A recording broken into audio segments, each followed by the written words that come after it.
హల్లెలూయా హల్లెలూయా. మంచి సాక్ష్యం విన్నాం బిడ్డలారా. మరి ఈ యొక్క బ్రేక్ టవర్ ఎలాగో ప్రారంభించబడిందో వీళ్ళు చాలా మందికి ఎరుగుదురు. ఒక గొప్ప సమర్పణ, ఒక గొప్ప ఆలోచన, ఒక మంచి తలంపుతో ఇది ప్రారంభించబడింది. తలంపు మంచిదైతే, ఆలోచన ఆయన చిత్తానుసారమైనదైతే తప్పకుండా అది ఆశీర్వాదకరంగా నడవబడతారు. మరి ఇది 4వ వార్షికోత్సవం. దేవుని కృప 4 సంవత్సరాలు ఈ యొక్క బ్రేక్ టవర్ దేవుడు ఆశీర్వాదకరంగా నడిపిస్తూ వస్తూ ఉన్నారు. గతంలో ఇలాగుంటే బాగుండని అనుకున్నాం. అయితే ఏదైతే అనుకున్నామో తలంచామో, నేనైతే దేవుడు కృప చొప్పున అది కార్యరూపం దాల్చడానికి దేవుడు సహాయం చేశారు. కాబట్టి ఈ యొక్క స్థలము మనకి ఇవ్వబడింది. దేవుని సన్నిధిలో ఇలాగూ ప్రార్థన చేసుకోవడానికి, ఎవరికి ఏ ఆటంకమైన ఇంటి దగ్గర ఉన్నప్పుడు లేకుండా ఇక్కడ రాకుండా ఇక్కడికి వచ్చి ప్రార్థన చేసుకోవడానికి, వ్యక్తిగతంగా దేవుడితో ఎక్కువ సమయం గడపడానికి ఒక అవకాశము, గృహముగా ఇది మనకి ఇవ్వబడింది. కాబట్టి దీన్ని వినియోగించుకోవలసిన బాధ్యత మన మీద ఉన్నది. ప్రతి బుధవారం ఇక్కడ జరుగుతున్న ఈ ప్రార్థనను బట్టి నేను ప్రభుని స్తుతిస్తూ ఉన్నా. మీ అందరూ కూడా వస్తూ ఉన్నారు. అందరిని బట్టి కూడా ప్రభుని స్తుతిస్తున్నారు. సమయం లేదు, ఇక ఆలస్యం చేయకుండా వాక్యంలోకి వెళదాం. బైబిల్ గ్రంథాలు ఉన్నట్లయితే ఎజ్రా గ్రంథము 8వ అధ్యాయము. ఎజ్రా గ్రంథము 8వ అధ్యాయము.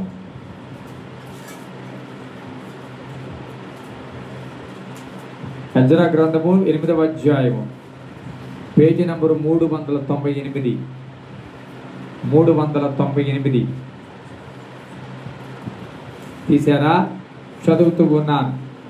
వీరిని 15వ వచనం నుండి, వీరిని నేను అహావా వైపునకు పారు నది యొద్దకు సమకూర్చిదని, అచ్చట మేము 3 దినములు గుడారములలో ఉంటిమి. అంతలో నేను జనులను యాజకులను తనిఖీ చూడగా లేవీడు ఒకడును నాకు కనబడలేదు. మరొకసారి చదువుతున్నాను. ఇంకా కొంతమంది తీయలేదు, తీసారా? రైట్, తీస్తే చూడండి, తీయకపోతే వినండి. వీరిని నేను అహావా వైపునకు పారు నది యొద్దకు సమకూర్చితిని, అచ్చట మేము 3 దినములు గుడారములలో ఉంటిమి. అంతలో నేను జనులను యాజకులను తనిఖీ చూడగా లేవీడు ఒకడును నాకు కనబడలేదు. దేవునికి మహిమ కలుగును గాక. అందరం చెప్పే ఉత్సాహంగా హల్లెలూయా హల్లెలూయా. ప్రియ దేవుని బిడ్డలారా, ఈరోజు ఒకే ఒక మాట ఈ రాత్రి పరిశుద్ధాత్మ దేవుడు మనల్ని జ్ఞాపకం చేస్తూ మనలో ఒక ఆత్మ సంబంధమైన మెలకువ రావాలని ఆయన ఆశిస్తూ ఉన్నాడు. ఏమిటి ఆ మాట అంటే, ఈ రాత్రి లేవీడు ఒకడును కనబడలేదు. చెప్పండి అందరూ, అందరూ చెప్పాలి. లేవీడు ఒకడును కనబడలేదు. ఇది సంతోషకరమైన మాట, విచారకరమైన మాట. విచారం, లేవీడు ఒకడును కనబడకపోవడం. విచిత్రం చూడండి. 70 సంవత్సరాల తర్వాత మరలా మందిరం కట్టబడుతున్న క్రమంలో ఎజ్రా లాంటి వాళ్ళు భారంతో నిలబడిన క్రమంలో, నెహెమ్యా లాంటి వారు భారంతో నిలబడుతున్న క్రమంలో, జెరుబ్బాబెల్ లాంటి వాళ్ళు భారంతో పనిచేసే క్రమంలో, అయ్యా 70 సంవత్సరాలు పూర్తవుతున్నాయి, నువ్వు చెప్పినట్లుగా మందిరం మరలా తిరిగి కట్టబడాలి, మరలా అక్కడ మందిరం నిర్మించబడాలి, నీ ప్రజలకు విడుదలివ్వి, యెరూషలేములో పూర్వవైపు రావాలి, యెరూషలేము మళ్ళా పూర్వస్థితికి రావాలి అని ప్రార్థించిన దానియేలు లాంటి వారు దీని వెనకాతలు ఉన్నారు. ఆ మాట అద్భుతుందా? కష్టపడి నిలబడిన వారు ఉంటే రాజుగారి దగ్గర అనుమతి తీసుకోవడానికి ఎంతో ప్రయత్నం చేసి రాజుగారు అనుమతి పొందిన వారు వెళ్ళడానికి ప్రయత్నం చేసేవారు కొంతమంది ఉన్నట్లయితే అసలు ఈ కార్యాలు జరగడానికి అందరికీ కూడా కొన్ని సంవత్సరాల క్రితమే ఒక అద్భుతమైన పునాది వేసిన వ్యక్తి దానియేలు. ప్రియదేవుని బిడ్డలారా, ఎంతమంది ప్రయాస, ఎంతమంది కష్టమో, ఎంతమంది సమర్పణ, ఎంతమంది త్యాగమో ఇక్కడ తిరిగి మందిరం నిర్మించబడుతూ ఉంది. హల్లెలూయా. ఈ మందిరం ఉట్టినే ఇక్కడ ప్రారంభించబడలేదు. ఇక్కడ ఆ మాట అర్థమవుతుందా? ఈ ప్రైట్ ఎవరు కూడా ఉట్టినే ప్రారంభించబడలేదు. ఎవరికి సరదా అండి నెలకి 3,000 అద్దె పోగొట్టుకోవడానికి? ఎవరికంటే సరదా ఉట్టినే ఖాళీగా ఇల్లు వదిలేయడానికి? మనమైతే వదిలేస్తామా? 100 ఎకరాలు ఉన్నవాడు కూడా, ఆ మాట అర్థమవుతుందా, అక్క చెల్లెలకి 60 మొక్క వెళ్తుందంటే ఒప్పుకోడు. నా మాట అర్థమవుతుందా? 60 అడుగు వెళ్తుందంటే ఒప్పుకోడు. మా తెలిసిన ఉన్నాళ్ళే, అంత బోల్డ్ వేస్తుంది. అయినా సరే ఎక్కడో ఒక గది, ఎన్ని గది, ఒక గది, ఆ గది కూడా మాకు పోకూడదని కోట్లాడారంట. అతనికి బోల్డ్ ఉండగా. అలాంటి దినాల్లో ఉన్నావా లేదా చెప్పండి? అలాంటి దినాల్లో ఉన్నావా లేదా? అలాంటి దినాలలో ఉండగా ఇలాగ 3,000 అద్దె వస్తుంది. కానీ వదిలేసుకోవడానికి, విడిచిపెట్టడానికి కారణం ఏంటి? సరదా? సరదా కాదే. దాని వెనక ఒక సమర్పణ, దాని వెనక ఒక ఆత్మ సంబంధమైన భారం, దాని వెనక ఒక ఆత్మ సంబంధమైన కమిట్మెంట్ ఉంది. దేవుడిచ్చిన ప్రేరేపణ బట్టి, దేవుడిచ్చిన భారాన్ని బట్టి, వారికి వచ్చిన ఆలోచనను బట్టి ఇది సమర్పించుకోవడం జరిగింది. ఏ పరిస్థితుల్లో? పెద్ద హాస్పిటల్లో కరోనాతో జీజెచ్లో మంచం మీద పరుండ పరిస్థితుల్లో ఇది సమర్పించుకుంది. ఫ్యాన్ కింద కూర్చుని, ఏసీలో కూర్చుని సమర్పించుకుంది కాదు ఇది. నా మాట అర్థమవుతుందా? ఏంటి సమర్పించుకున్నారు? ఎందుకు సమర్పించుకున్నారు? ఇది చర్చ అవ్వాలని కాదు. ఇది సమర్పించుకోవడానికి వెనక తెలుసా? సమస్యలలో ఉన్న వారికి ఒక ప్రార్థనా గుంపు సాయం చేయాలి. సమస్యలలో ఉన్నవారు ఆందోళనలో ఉండి ప్రార్థన చేయలేరు. కానీ అలాంటి వారి నిమిత్తము మేము ఉన్నామని ప్రార్థన చేసే గుంపు ఒకటి ఉండాలి. వాళ్ళకి ధైర్యం చెప్పే గుంపు ఒకటి ఉండాలి. వారి పక్షంగా గోజాడేవారు ఉండాలి. తప్పు చేసింది ఇశ్రాయేలు అయితే సాగిలి పడింది ఎవరో? మోషే. ఆ మాట అర్థమవుతుందా? తప్పు చేసిన వాడు సొదొమ గొమొర్రా అయితే ఆ లోతు గురించి ప్రాధేయపడింది ఎవరో? అబ్రహాము. కాబట్టి అలాగ ప్రాధేయపడే గుంపు ఉండాలి, గోజాడే గుంపు ఉండాలి, ఇక్కడ మొరపెట్టే గుంపు ఒకటి ఉండాలి. సమస్యలో ఉన్నవారు చాలా మంది ఉన్నారు. సమస్యలకి ఒక సీజనం లేదు. ఎండాకాలంలో ఒక సీజన్ ఉంది, వర్షాకాలంలో ఒక సీజన్ ఉంది, చలికాలంలో ఒక సీజన్ ఉంది. సమస్యలకి సీజన్ ఉందా? సీజన్ ఉందా? లేదు. 365 రోజులు చెప్పుకోవాలంటే 365 రోజులు ఇంటూ 24 గంటలని చెప్పుకోవచ్చు. సమస్యలు ప్రతిరోజు సమస్య.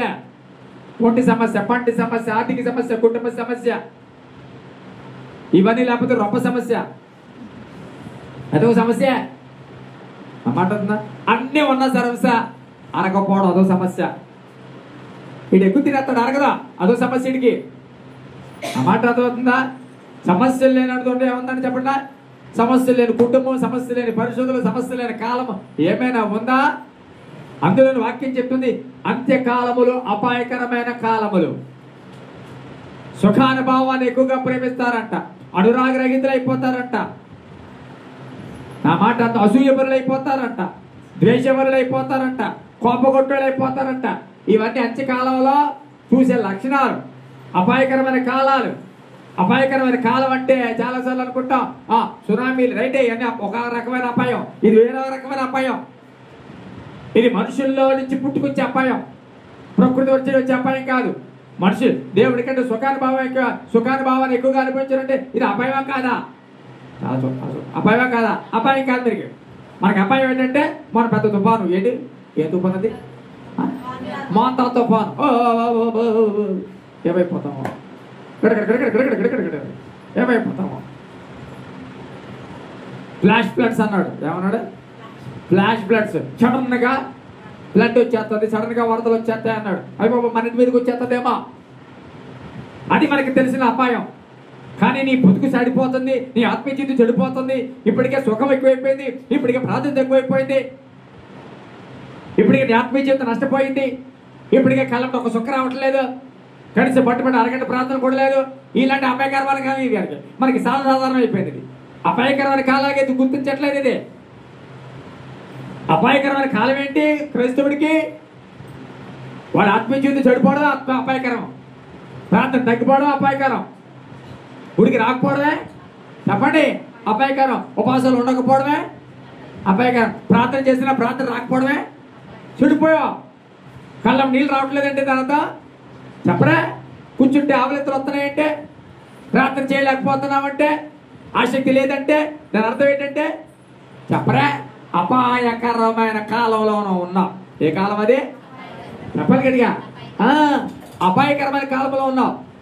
కాబట్టి దేవుని సన్నిధిలో అపాయకరమైన కాలాలు వస్తాయి, ఇబ్బందికరమైన పరిస్థితులు వస్తాయి, సమస్యల్లోకి వెళ్ళిపోతారు, ఇబ్బందుల్లోకి వెళ్ళిపోతారు. చాలా మంది ప్రతికూల పరిస్థితులు ఎదుర్కొంటున్న పరిస్థితుల్లో వాడి గురించి ధైర్యం చెప్పేవాళ్ళు, అమ్మ ప్రార్థన చేస్తున్నామని చెప్పేవాళ్ళు, మీకేం పర్వాలేదని చెప్పేవాళ్ళు, వారి పక్షంగా గోజాడేవాళ్ళు, అబ్రాహాములా గోజాడేవాళ్ళు, మోషేలాగా సాగిలి పడేవాళ్ళు కావాలి అని ఒక ఉద్దేశం చేత ఇది ఏర్పాటు చేయబడింది. హల్లెలూయా, హల్లెలూయా. ఉద్దేశం వేరు, ఆలోచన బలమైనది, దేవుడిచ్చిన భారం బలమైనది. జాగ్రత్తగా వినండి. ఎంత సమర్పణ కూతురు కనుక నిలబడకపోతే ఆ సమర్పణకి విలువ ఉంటుందా? ఇస్సాకు అబ్రాహాము సమర్పణ నిలబెట్టి ఆ బలిపేట రాకపోతే చెప్పండి, ఆ సమర్పణకి ఏమైనా విలువ ఉంటుందా? ఆ మాట అర్థమవుతుంది అందరికీ? స్తోత్రం చెప్పండి. అర్థమవుతుంది. హల్లెలూయా, హల్లెలూయా. యూనికేలోను అవ్వలోను ఉన్న ఆ విశ్వాసంతో తిమోతిని పౌలు గారు కూడా పంపించడానికి ఇష్టపడకపోతే ఆ సమర్పణ వాళ్ళకి లేకపోతే ఉంటుందనేనా? కొడుకిస్తే కనుక నీకే ఇచ్చేస్తానని అన్న సమర్పణ చేస్తే ఆ సమయాలు నేను ఉండను, ఏది ఎవరి కోసం చేసావో, ఎవరిని అడిగి చేసావో, నేను డిగ్రీ చదువుతాను, ఎంఏ చదువుతాను, పాలిటిక్స్ చదువుతాను, ఈ సేవ ఏంటి, ఈ పరిచర్య ఏంటి, అలాంటి ముసలోడి దగ్గర నడిపడాడు పెట్టి నీకు బుద్ధి ఉందా లేదా, ఎందుకు కన్నవసరా, పాపించిందానా, ఎంతకంటే అద్భురాలా, ఏం తల్లి లేదు అలాంటిది అని అంటే అందరూనే అలా అన్నాడా? అలాగంటే ఆ సమర్పణ ఏమైనా విలువ ఉంటుందా? అలాగంటే సమర్పణ నేనంటాను ఇశ్రాయేలుకి సమూయేలు అంటాడు దొరికేవాడా? ప్రత్యక్ష దొరికేవా? మొదటి న్యాయాధిపతి ఉండేవాడా? అభిషేకం కలిగిన వాడు ఉండేవాడా? మందసం పోయిన మందసం అంటాడు ఉన్నాడు అక్కడ. స్తోత్రం చెప్పండి గడిగా. హల్లెలూయా, హల్లెలూయా. మందసం పట్టుబడిందేమో కానీ సమూయేలు ఎవరు పట్టుకోలేకపోయారు. సమూయేలు ఉన్నంత వరకు ఫిలిష్తీయులు ఇశ్రాయేలు వైపు చూడడానికి భయపడ్డారంట. కాబట్టి దేవుని సన్నిధిలో ఒకరికి సమర్పణకి విలువరిస్తే సమర్పణకి చెప్పండి బాగుంటుంది. స్తోత్రం చెప్పండి గడిగా. మా అమ్మగారు నన్ను అడగకుండా సమర్పించేసుకున్నారు 10th క్లాసులో. ఎప్పుడు? 10th క్లాసులో. ఇంటర్మీడియట్ 10th అయిపోయిన తర్వాత 10th అయిపోయిందంటే ఫస్ట్ అయిపోయింది, అది వేరే విషయం. 10th అయిపోయిన తర్వాత కాలేజీకి జాయిన్ అవ్వడానికంటే ఎంపీసీ ఈవైపీసీ ఏంటంటే పాలిటెక్నిక్ అన్నారు మా నాన్నగారు. పాలిటెక్నిక్ వెళ్ళరా మాటది మంచి త్వరగా జాబులు వచ్చేస్తాయండి. ఏంటి పాలిటెక్నికా? అది జాబ్ కాదు కదా, అది సేవే కదా అన్నారు. పాలిటెక్నిక్ అనేది సేవ. అవును సేవే. ఏదో హెచ్ఈసీ ఏదో దాంట్లో తోసే హెచ్ఈసీ తీసుకున్నాం. అప్పుడు అసలైన సబ్జెక్టులు, అప్పుడు అంటే క్లాస్ టాపర్స్ తీసుకునే సబ్జెక్ట్ కదా అది. ఎందుకో ప్రారంభంలోనే ఇది సేవ, ఉద్యోగాలు చేయరు, నన్ను అడగకుండా సమర్పించుకున్నారు, నన్ను అడగలేదు. తర్వాత అంతా ఇంకా అయిపోయిన తర్వాత డిగ్రీ అయిపోయిన తర్వాత సేవకి వెళ్తావా లేదా? ఇంటర్వ్యూ ట్రైనింగ్కి వెళ్తావా లేదు ఎక్కడే అడిగారు ఏమంటాం ఏమంటే అడిగి చెప్పి మొత్తం మీద కేకలే గెలిచే అన్నట్టుగా ఏం గెలిచే కేకలే గెలిచే అంటే యేసుప్రభు దగ్గర ఆ కేకలే గెలిచినట్టుగా ఆవిడ ప్రార్థనే గెలిచి మొత్తం మీద అన్నీ మూసుకుని వెళ్ళిపోయాను ట్రైనింగ్కి. నేనంటాను ఆ రోజు సమర్పణకి లోబడకపోతే ఈ రోజు ఈ సేవకుడు ఉండేవాడా మీ ముందు? ఒకరికి సమర్పణ విలువ ఇస్తేనా సమర్పణకి విలువ, ఆ సమర్పణకి ఆ దీవెన. స్తోత్రం చెప్పండి కదా. హల్లెలూయా హల్లెలూయా హల్లెలూయా హల్లెలూయా. కష్టపడి వండండి అదొక కూర ఇలాంటి కూర అన్నదానికి పోయితే ఒక మాడతాం బాగుంది అంటే ఎలా ఉంటుంది చెప్పరా? ఎలాగుంది అని బట్టలు వేసుకుని వచ్చింది మీ చెల్లో మీ అక్కో లేకపోతే సహోదరియో చా ఎక్కడ తీసుకున్నావు సంచరుదరా చే ఎక్కడ అదే మార్కెట్లోనా నోడుతూ సూపర్ ఉందని చెప్పడానికి ఏమైంది చెప్పుడే స్తోత్రం చెప్పండి గడిగా. హల్లెలూయా స్తోత్రం చెప్పండి గడిగా. ఈరోజు చాలా మంది అలాగే సమర్పణకి విలువ లేదు.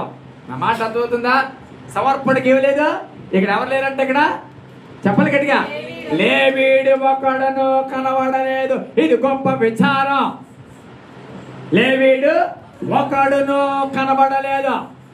అందరూ అయ్యో మనకు దేవుడు సాయం చేశాడు, అయ్యో మనం మళ్ళా యెరూషలేము వెళ్తున్నాం, అయ్యో మనకి ఎంత మళ్ళా దేవుడు మనకి అవకాశం ఇచ్చాడని అందరూ చాలా మంది, కొంతమంది ఉండిపోయారు, కొంతమంది సంతోషంగా యెరూషలేము కోసం ఎదురు చూసి యెరూషలేము మీద దృష్టి పెట్టి యెరూషలేము మీద చూపు కలిగిన వాళ్ళు, యెరూషలేము ఎప్పుడు వెళ్దామా, యెరూషలేము ఎప్పుడు చూద్దామా, మా దేవుడు ఎప్పుడు కలుసుకుంటావా, ఆ మందిరం వాళ్ళు ఎప్పుడు కడతామా అని ఆలోచన కలిగిన వారు కొంతమంది బయలుదేరారు.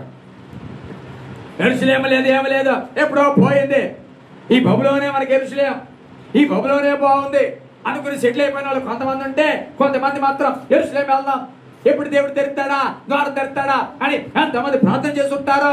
అయ్యా మాకు ఈ బబులలో ద్వారం తెరవా నాయనా, అయ్యా మేము వెళ్ళడానికి మళ్ళీ కృప చూపించవా నాయనా, మళ్ళీ మా దేశం మేము పోవాలి నాయనా, మళ్ళీ నీ మందులు మేము అడుగు పెట్టాలి నాయనా, మళ్ళీ పూర్వైపోయి యెరూషలేముకి రావాలి ప్రభా అని బబులలో ఏడ్చేవారు ఎంతమంది ఉన్నారో. హల్లెలూయా. అలా ఏడ్చిన వాళ్ళు ఉన్నారు కాబట్టి దేవుడు ద్వారాలు తెరిచాడు. అందరూ బబులోనులో ఉండే వాళ్ళని కాదు, కొంతమంది యెరూషలేములో ఉండాలన్న వాళ్ళు కూడా ఉన్నారు అక్కడ. అందుకే యెరూషలేము ఎవరు వెళ్తారా అంటే ఎప్పుడు నుంచో ఎదురు చూస్తున్న వాళ్ళు, అయ్యి బాబే అవకాశం వచ్చిందా ముందు మా పేర్లు రాసేయండి, మేము యెరూషలేము వెళ్ళిపోతాం, మీరు రారా, మీరు రావండి. ఇక్కడ బాగుంది, బాగా సెటిల్ అయిపోయింది, మంచి వ్యాపారం బాగుంది ఇక్కడ. అదేంట్రా ఎంత బాగుంటే మాత్రం బబులోని వదలవండి, బబులోనే బాగుంది మాకు, ఈ మధ్యన కొంచెం పిల్లలకి ఏదో కొంచెం చదివించుకోగలం, కార్పొరేట్ స్కూల్లో జాయిన్ చేసుకుందాం, ఇక్కడే బాగుంది పరిస్థితి అంతా. అదేంట్రా యెరూషలేము ఇది కదా, అవును అనుకోండి ఒకప్పుడు, ఇప్పుడు మాకు ఏది బాగుంది అందరికీ, ఒకప్పుడు బాగుంది అయితే, కానీ ఇప్పుడు ఏది బాగుంది మాకు? ఒకప్పుడు కొంతమందికి యెరూషలేము నచ్చింది, ఇప్పుడు ఎవరు నచ్చుతుంది చెప్పరా? ఆదివారం ఆరాధన అంటే కొబ్బుని దూడలా గెత్తుకేసుకుని వచ్చేసేవారు, ఇప్పుడు ఇదేమో బబులోన్ లాగా ఆదివారం పిక్నిక్లకి పీకనొక్కడాలకి ఫంక్షన్లకి అదేమో యెరూషలేము లాగా ఉంది ఇప్పుడు అదా. చెప్పండి స్తోత్రం చెప్పండి గడిగా. హల్లెలూయా. ప్రార్థన అంటే బబులోన్ లాగా ఉంది కొంతమందికి, శిఖరాలు తిరగడంలోమో యెరూషలేము లాగా కొంతమంది. అదేంట్రా నువ్వు యెరూషలేము అవునా, అదేంటి నువ్వు యేసు ప్రభుత్వం తిరిగిందాను కదా, అవునే ఎప్పుడు తిరిగి కలుపుకునే కాదు, నీకు నాకు ఎవరు తెలియదు నాకు. అదేంటియా మొన్న కాక మనం చూసానా, అవును చూసావు మా అన్నయ్యేమో పేరుని ఎన్నిసార్లు అండి, ఎన్నిసార్లు పేరుని 3 సార్లు చూసా, నేను చూడలేదు. ఒకప్పుడు యెరూషలేము అనుభవాలు ప్రామాణికంగా బ్రతికిన వాళ్ళు, తర్వాత ఎందులోకి వెళ్ళిపోయారు బబులోను అలవాటు పడిపోయి, బబులోను ఆలోచనలకు అలవాటు పడిపోయి, బబులోను సుఖాలకు అలవాటు పడిపోయి యెరూషలేముకి వెళ్ళలేదు. జాగ్రత్తగా వినండి. కొంతమంది బయలుదేరారు, చాలా మంది జనాలు ఉన్నారు, యాజకులు ఉన్నారు, అందులో కొంతమంది ప్రాముఖ్యమైన ఉన్నారు, ఆత్మలో భారం కలిగిన వారు ఉన్నారు, ఎప్పటి నుంచో ప్రార్థన చేస్తున్నవాడు, ఉపవాసాలు ఉన్నవారు ఉన్నారు. బబులోను అడుగు పెట్టిన దగ్గర నుంచి మరలా వచ్చే వరకు కూడా అదే దీర్ఘంగా ప్రార్థన చేసిన వారు కూడా ఉన్నారు, ఉపవాసాలు ఉన్నవారు ఉన్నారు, కన్నీరు ఖర్చిన వారు ఉన్నారు, ఎంతో ఆశ కలిగిన వారు ఉన్నారు. మొత్తం మీద అందరూ బయలుదేరి వచ్చారు. ఎక్కడికి యెరూషలేముకి. అందరూ బయలుదేరి వచ్చారు యెరూషలేముకి. విచిత్రం ఏంటంటే అందరూ యెరూషలేము వస్తే ఎద్దరు చూస్తున్నాడు. అందరూ వచ్చారు. పలానా వచ్చారు, ఆ పలానా కుటుంబం వచ్చింది, ఆ పలానా కుటుంబం వచ్చారు. అక్కడ వీళ్ళు లిస్ట్ చూస్తే మీ లిస్ట్ రాస్తుంది. ఒక్కొక్క గోత్రంలో నుంచి ఎవరెవరు వచ్చారో చూస్తే మనం ఈ గోత్రం నుంచి నయం వచ్చింది, సత్య వచ్చింది, ద్విజాతి గారు వచ్చారు, రెబకా గారు వచ్చారు, అందరూ చూచారు. ఒక్కొక్కరు చూస్తారు. అందరూ వచ్చారు. ఏడా లేవీడు అసలు విచిత్రం. అందరూ వచ్చారు కానీ అక్కడ ఎవలేరుట. లేవీడు ఒకడును కనబడలేదు. స్తోత్రం చెప్పండి గడిగా. విచిత్రం ఏంటంటే అందరూ ఉన్నారు కానీ లేవీడు కనబడకపోయేటప్పటికీ ఎజ్రా ఏం చేయాలో అర్థం కాలేదు. అయ్యో ప్రాముఖ్యమైన వాళ్ళు ఎవరు? ఎజ్రా. నేను గమనించండి, లేవీలు అంటే ఎవరు తెలుసా? లేవీలు ఎవరంటే తెలుసా? తమ్ముడు తాము వేరుపరుచుకున్నవారు. చెప్పాలి గడిగా. ఎవరా? చెప్పాలి గడిగా. తమ్ముడు తాము అంటే వీళ్ళు మిగతా వాళ్ళగా కాదు. చెప్పాలి గడిగా. వీళ్ళు ఎవరు? మిగతా వాళ్ళ కాదు. మిగతా బ్యాచ్ లాగా వెళ్ళిపోతున్నావు అంటే వెళ్ళిపోతానన్న బ్యాచ్ కాదు. వీళ్ళు ప్రత్యేకించబడిన వాళ్ళు. వీళ్ళు మందసాన్ని మోసేవాళ్ళు. ఏ కార్యవారం వీరి ద్వారానే చెప్పండి జరగాలి. వీళ్ళు కేవలం వచ్చి మోకరించి వెళ్ళిపోయి బ్యాచ్ కాదు. మాట అర్థమవుతుందా? వీళ్ళు కేవలం అందరిలాగా ఫ్లోటింగ్ పాపులేషన్ కాదు. వచ్చి కూర్చున్నావా అయిపోయిందా ఆరాధన అని వెళ్ళిపోయేవాళ్ళు కాదు. వీళ్ళు ఎవరు తెలుసా? లేవీయులు అంటే ప్రత్యేకించబడిన వారు. దేవుడి పనంటే ప్రత్యేకించబడిన వారు. దేవుడి పనంటే వచ్చేవారు. దేవుడి పనంటే సాగిలపడేవారు. ఎప్పుడు కూడా నేను అంటాను, సంఘంలో వచ్చామా వెళ్ళిపోయామా అనేవాళ్ళు ఉంటారు కానీ అందులో ప్రతిష్ఠించబడి ప్రభు కొరకు నిలబడేవారు కూడా లేవీయులు కావాలి. హల్లెలూయా. అలాంటి ప్రత్యేకించబడి దేవుడు ముందు సాగిలి పడాలి అనుకున్న లేవీయులకి ఇప్పుడు ఎవరికి చెప్పరా? ఆదివారం మ్యాచ్ చాలా వస్తారు. ఆ మాట ఆదివారం మ్యాచ్ ఆదివారం వస్తుంది. కానీ ఈ బుధవారం వచ్చే వాళ్ళు ఎవరు తెలుసా? దేవుడి సన్నిధిలో సంఘం గురించి ప్రార్థన చేయాలి. అనేక విషయాలు ఉన్నాయి. సాక్ష్యాలు చెప్తున్నారు. అయ్యో మా అమ్మకి బాగోలేదని చెప్తున్నారు. అయ్యో మా నాన్నకి బాగోలేదని సాక్ష్యం చెప్తున్నారు. అయ్యో ఈ ఉద్యోగుల సమస్య ఉందని చెప్తున్నారే. అయ్యో ఈ ప్రతికూల పరిస్థితులు ఉన్నాయని చెప్తున్నారే. అయ్యో ఈ బలహీనత వచ్చిందని ఆపరేషన్ జరిగిందని చెప్తున్నారే. ఈ సమస్యలన్నీ పెడుతున్నా నేను బుధవారం జరిగే ప్రార్థనలలో సాగిలి పడాలనుకున్న వేరే లేవీలు కావాలి. స్తోత్రం చెప్పండి గట్టిగా. హల్లెలూయా. ప్రతిష్ఠించబడిన వారు కావాలండి. ఎవరు కావాలి? మళ్ళీ చెప్పాలి గట్టిగా. ఎవరు కావాలి? ప్రతిష్ఠించబడిన వారు కావాలి. దేవుడి సన్నిధిలో వచ్చి వెళ్ళిపోయేవారు ఎవరంటండి? వీళ్ళందరూ వచ్చారు. విచిత్రం ఏంటంటే ఎంతమంది వస్తాయంటే అక్కడ ఎజ్రా చూసినోడికి ఎవరు లేరు.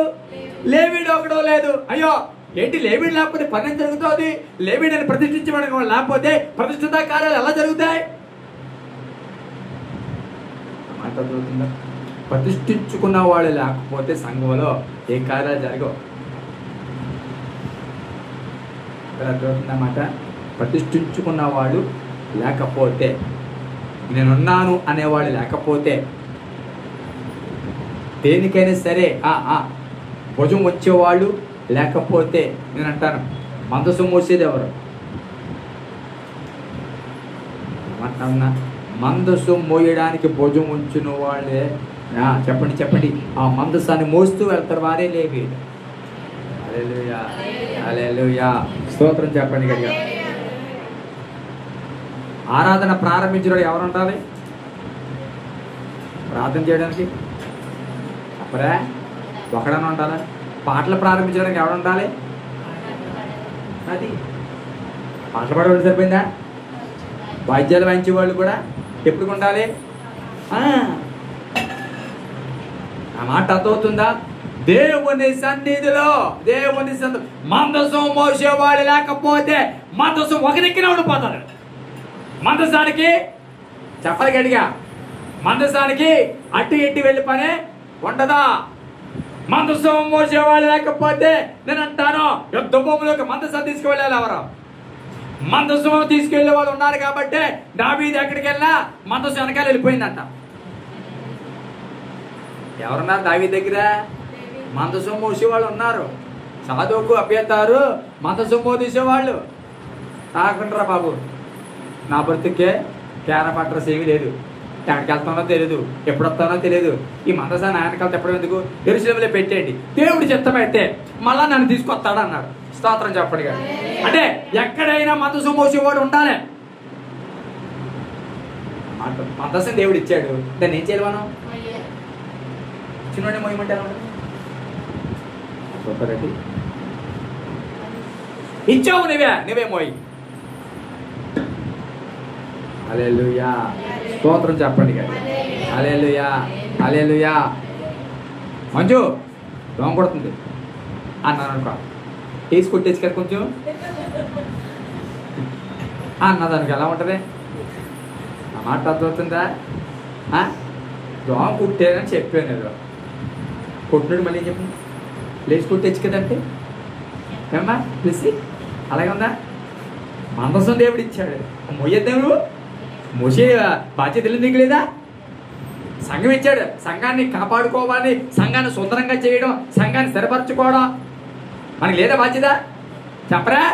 ఓ తెగదుడు సత్తం వీళ్ళు ఆయనకు వచ్చి పెన్సిల్ ఎక్కేస్తున్నారు, పేపర్లు చెప్పేస్తున్నారు. వెళ్ళేటప్పటికి ఎలా ఉంటుందండి అక్కడ? అలా ఉంటుంది. ఒక్క తల్లి కూడా మరి నేను చూస్తున్నాను భయం చెప్పట్లేదమ్మా పిల్లలకి. స్తోత్రం చెప్పండి కనుక అర్థం గారితో సహా చెప్పాను, భయం ఏదండి? స్తోత్రం చెప్పండి కనుక. హల్లెలూయా. దేవుని సన్నిధిలో నేనంటే సంఘం పట్ల దేవుడేనా మన ఇల్లు ఈ ఏమంటారు, ఈ కలర్ ఉండాలి, లేకపోతే ఈ కట్టెలు ఉండాలి, లేకపోతే ఈ లైట్ ఇక్కడ ఉండాలి. ఓ ఎప్పుడు పోతావో ఎప్పుడు వదులుతావో ఇల్లుకే. అలాంటిది పరలోకపు గవిని, అది నాకు గద్దె స్థలం అన్నాడు. ఏది? ఇది ఎవరి స్థలం?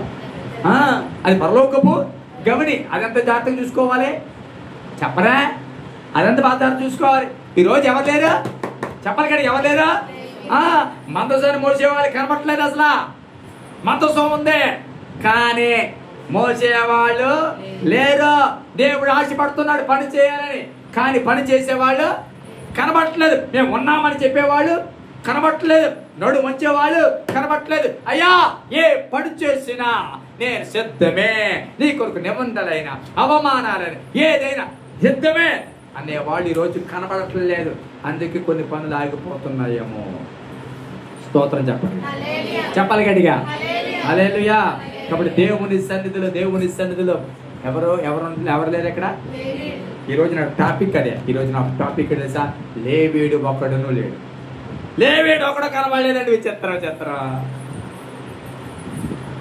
మందసం మోసేవాళ్ళు లేకపోతే ఎలా చెప్పండి? అసలు ప్రతిష్ఠించుకున్న వాళ్ళు లేకపోతే ఎట్లాగండి? నువ్వు చెయ్యంటే నువ్వు చెయ్యి, నువ్వు చెయ్యంటే నువ్వు చెయ్యి, నువ్వు కాయంటే నువ్వు కాయ, నువ్వు కాయంటే నువ్వు కాయ, నువ్వు అంటే నువ్వు వంటే అందరం కూడా తప్ప ఎవరు ఉండట్లేదు. ఆ మాట అర్థమవుతుందా? నువ్వు చెయ్యంటే నువ్వు చెయ్యి, నువ్వు తోడంటే నువ్వు తోడు, నువ్వు చెప్పంటే నువ్వు చెప్పు, నువ్వు పాడంటే నువ్వు పాడు. మొత్తం ఎవడు పాడాడు? వంతలేసుకోవడమా? మోసేవాడు కావాలి. ఎవరు కావాలి? రోజు లేదే, సంఘాలలో లేవిడి కనబడతలేదే, కుటుంబాలు లేవిడి కనబడతలేదే, లేవిడి కనబడట్లేదు. కాబట్టి మందసం ఎలా ఉండిపోయిందంటే వెళ్ళవలసిన మందసమా? నేను అంటాను, దావీదు వచ్చే వరకు కూడా మందసాన్ని తీసుకొచ్చే తెకాడా లేదు. ఎంతమంది ఎవరున్నారు చెప్పాలి? దావీదు ముందు ఎవరో రాజు సౌలు ఉన్నాడా? సౌలు ఉన్నప్పుడు తీసుకొచ్చేటండి. అబ్బా మందసంతో పర్లేదు, మనవాడికి ఏం పర్లేదు, మందసంతో పర్లేదా? ఎందుకో సింహాసనం ఎక్కేసాడు, దేవుడు సింహాసనం ఇచ్చేసాడు, అధికారం ఇచ్చేసాడు, చెలాయించేస్తున్నాడు, ఇంక మందసంతో పర్లేదు. ఎప్పుడైనా అందరనే అర్థమవుతుందా? మందసంతో ఎప్పుడైనా మందసం తేవాలని ఆలోచించాడండి. అప్పుడు ఎక్కడుంది మందసం? క్రికెట్ ఆరోగ్యంలో ఉంది. అప్పటికి 20 సంవత్సరాలు అయిపోతుంది. అప్పుడే ఎక్కడ ఉంది? వేరే చోట ఉంది. 20 సంవత్సరాలు అయిపోయింది. అప్పటికి మందసం పోయి ఏలి కాలంలోనే పోయింది అది. అవునా? పట్టుపడిపోయిందా పిల్లల చేతులకి? అప్పటి నుంచి కూడా అరే మందసం తీసుకురావాలని ఆలోచన ఒక్కడికి రాలేదు. పోనీ దేవుడు ఎంత ఆధిక్యతనిచ్చాడే, మందసం లేకుండా పరిపాలన ఏంటి? మందసం లేకుండా అధికారం ఏంటి? మందసం లేకుండా తిండి ఎలా కొట్టబట్టింది? మందసం లేకుండా ఎలా పడుకున్నాడా? చిత్రం. అక్కడ దావీదు వచ్చిన తర్వాత అలా కాదు. మందసం మన దగ్గరే ఉండాలి. ఎక్కడ ఉండాలి? విచిత్రం, మనసు లేకపోయినా సుఖంగా పడుకునేవాడు చాలా మంది ఉంటారండి. దేవుడు మాట్లాడకపోతున్నా సరే వాళ్ళకి ఏం భయపడదా, స్తోత్రం నేను నువ్వు వింటేనే లేకపోతే మానే నా ప్రార్థన నాదే. దేవుడు మాట్లాడతలేదనా, దేవుడు ఏమి కన్నీరు ఇవ్వట్లేదనా, దేవుడి స్పందన ఏమి లేకపోయినా వీళ్ళకి ఏ బాధ ఉండదా, స్తోత్రం అనుకుని వెళ్ళిపోతారు అంతే. స్తోత్రం చెప్పండి. హల్లెలూయా. నేనంటాను ఆత్మీయ జీవితం పడిపోయిందేమో, దేవుడు మానేసేయండి, ప్రార్థన చేస్తుంటే ఆ ఫీల్ రావటం లేదని వచ్చి ఏడిచే వాళ్ళకి కనబడతలేదు ఈరోజు. దాని గురించి నెత్తిలో కొట్టుకునేవాడు ఏమన్నా కనబడుతున్నాడు సంఘాల్లో చెప్పరే? ఆవిడ అంత మాట అంటుందని మొత్తం నెత్తిలో కొట్టుకుంటారు. ఆ మాట అంటుందా? ఆవిడ ఏదో అన్నదని మాత్రం నెత్తిలో కొట్టుకుంటున్నారు తప్ప అయ్యో దేవుడు నాతో మాట్లాడతలేదే, నా ఫీల్ లేదని నెత్తిలో కొట్టుకునేవాడు అన్నా. అమ్మా లోపల అర్థమవుతుంది, వినపడుతుందా? స్తోత్రం చెప్పండి గట్టిగా. మాత్రం లేదేసి ఆ ఫీల్ లేదు. ఈరోజు ప్రార్థన చేస్తున్నా కానీ కన్నీరు లేదే, ఆయన నీకు బాధ లేదు. ప్రార్థన చేస్తున్నా దర్శనం లేదు, ఆయన నీకు బాధ లేదు. ప్రార్థన చేస్తున్నా ఏ భాషలో నీకు రావటం లేదు, అయినా నీకు ఏం లేదు, బాధ లేదా? హల్లెలూయా. ప్రార్థన చేస్తా ఉన్నా ఆ నడిపింపు రావటం లేదు, అంటారు తప్ప నడిపింపు రావట్లేదు. ఏదైనా తెలిసిన 2-3 మొక్కలు వాక్యం ప్రభా ఇశ్రాయేలు కొనుక్కోవడం నిద్రపోవడం అని 2-3 మొక్కలు ఏదో తెలిసిన మొక్కలు రిపీట్ అదే రిపీట్. కొంతమంది ప్రార్థన అదే ప్రభా ఉదయం స్తోత్రం, ఉదయం టిఫిన్ ఇచ్చే స్తోత్రం, మధ్యాహ్నం భోజనం ఇచ్చే స్తోత్రం, రాత్రి కూడా మంచి భోజనం ఇచ్చే స్తోత్రం నాయన, మంచి అరిగించే స్తోత్రం నాయన, మంచి బలం ఇచ్చే స్తోత్రం నాయన. ఈ రోజు ప్రభా వండి మీద వెళ్ళడానికి సాయం చేసే ప్రభా, అలా కాన్ ఎక్కడానికి కూడా సాయం చేసే ప్రభా, అంతా నీకు బట్టి స్తోత్రం నాయన. యేసునామములో చిన్న తండ్రి. ఇదే గొప్ప ప్రార్థన అడిగి ఏ ప్రార్థన అడిగి అంటే ఆ ప్రార్థన ఫీల్ ఉందా చెప్పాలి. అసలు నీవు చేసే ప్రార్థనకి ఏమైనా ఫీల్ అనిపిస్తుందా? తినేటప్పుడు ఎలా తింటారు? తినేటప్పుడు సొప్ప హోటల్కి వెళ్ళాం, ఏతి హోటల్కి వెళ్ళాం, ఎలా ఫీల్ అవుతూ తింటావు. ఎంత ఫీల్ అవుతూ తింటావో మామూలుగా తినావు, దానికి ఫీల్ అవుతూ తినడానికి ఉంది. కానీ ప్రార్థనలో ఫీల్ లేకపోతే మాత్రం, ప్రార్థనలో ఫీల్ లేకపోతే మాత్రం, వాక్యం చెప్తుంటే ఫీల్ లేకపోతే మాత్రం అయ్యో ఆయన ఏంటి ఇంత దౌర్భాగ్య స్థితికి వెళ్ళిపోయినా ఏడుపులేదు మొక్కానికి. స్తోత్రం చెప్పండి గడిగా. చూస్తుందన్నమాట. బాధతో కన్నీరు ఆడవలసినవి ఇవి, బాధతో దేవుడి సన్నిధిలో మొదలు పెట్టవలసినవి. అయ్యా నువ్వు నాతో మాట్లాడుతుపోతున్నావు ఏంటి ప్రభా, మనుషులు మాట్లాడుతుంటే సంతోషిస్తున్నాను, నువ్వు మాట్లాడట్లేదయ్యా, కానీ ఎందుకో నాకు ఫీల్ కనబడతలేదయ్యా. వండిపోయా, మనసు మర్చిపోయా, వీడిన మనసు మర్చిపోయా. ఎంతమంది అండి మీ జీవితాలలో ప్రార్థన చేస్తుంటే ఫీల్ లేకపోయినా ప్రార్థన చేస్తూ ఉన్నావు, కన్నీరు లేకపోయాయి, ఆగిపోయింది. ఎప్పుడో ఆగిపోయింది. ఆయన నీకు ఫీల్ లేదా, ఆయన నీకు బాధ లేదా, ఆయన నీకు ఏమీ చింత లేదా. స్తోత్రం చెప్పండి కదా. హల్లెలూయా. దేవుని సన్నిధిలో మందసం మోసేవాళ్ళే కనబడకపోతే మందసం ఎలా బయటికి వెళ్తారు? మాటలు ముగిస్తూ ఉన్నారు. దేవుని సన్నిధిలో అవకాశాన్ని ఇచ్చాడు, దాన్ని ఏం చేయాలి? మనం చెప్పాలి గట్టిగా. అవకాశం ఇచ్చాడు, ఏం చేయాలని? సద్వినియోగం చేసుకోవాలి. ఈ బుధవారం ప్రేట్ వారు అనేక మంది గురించి నువ్వు విజ్ఞాపన చేసే కర్తగా నీ నుంచి అవకాశం ఇది. స్తోత్రం చెప్పండి గట్టిగా. హల్లెలూయా. నేను మాట చెప్పనా, నీవు అనేక మంది సమస్యల గురించి ఇదే స్థలంలో కన్నీరు కార్చి ప్రాధేయపడితే నీవు సమస్యలో ఉన్నప్పుడు అనేక మందిని దేవుడు లేపుతాడు. హల్లెలూయా. నీ గురించి కన్నీరు కార్చే వాళ్ళని లేపుతాడు. ఎందుకు తెలుసా? నువ్వు ఆయన పేరట ఏది చేసినా మర్చిపోయే దేవుడు కాదు నా దేవుడు. హల్లెలూయా. చెప్పండి గట్టిగా. హల్లెలూయా. హల్లెలూయా. కాబట్టి దేవుని సన్నిధిలో ఇది మనకి సమర్పణతో వచ్చింది. ఇది చెప్పండి. సమర్పణతో. పుట్టిన రాలేదండి, ఇది పుట్టిన వచ్చింది కాదు, సమర్పణతో వచ్చింది.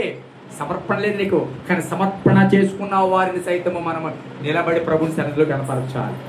మనకి సమర్పణ ఉండదు కొన్నిసార్లు, కానీ సమర్పణ చేసుకున్న వారి పక్షంగా చెప్పండి ఆ అవకాశాన్ని సద్వినియోగం చేసుకుని ఇప్పుడు నేను అనుకుంటాను ప్రభా మా అమ్మగారు సమర్పించుకోవడం అల్పుడినే పనికి మాలంటే వాడిని, కానీ ఈ యోగ్యత నాకు ఇచ్చి ఈరోజు ఎంతమంది ముందు నిలబెట్టి వాడుకుంటున్న స్తోత్రాలు.